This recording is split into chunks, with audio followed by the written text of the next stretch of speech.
Te Wherowhero Lagoon is a significant site. It's a shared space between Tāmanuhiri and Rongowhakaata, and a shared space not only about whenua but about whakapapa.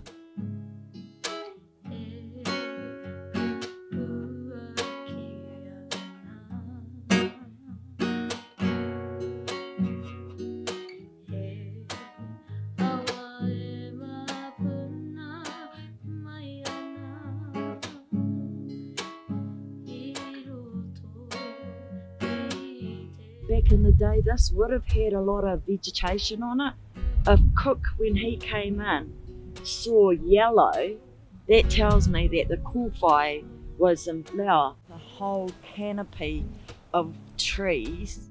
In the beginning, I knew nothing about plants. I couldn't tell a te koka from a harakeke.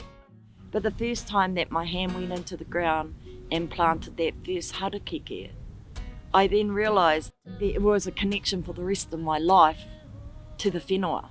The work's not easy, the work's hard. The work can be sometimes unrewarding, and that's not because of the whenua. That's because of other people that come here and think that it's okay to do that stuff. It's okay to dump their rubbish here. It's okay to run over the dunes where the birds are nesting. And part of that is lack of education, and some of it's because they just don't care.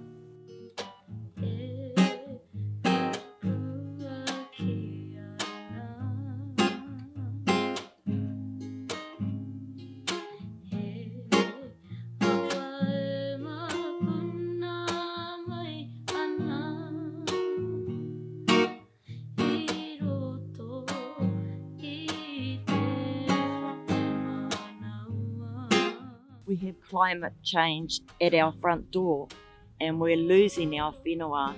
We cannot gather kai at times. We have the sewage from Gisborne that comes out to the sea and on certain tides comes into the lagoon and impacts on our kai cupboard. When I see the seed, it encourages me about new growth, new beginnings. When I see the trees spreading out and the flowers are on it and you see the birds in there, that's what motivates me. That's what keeps me going.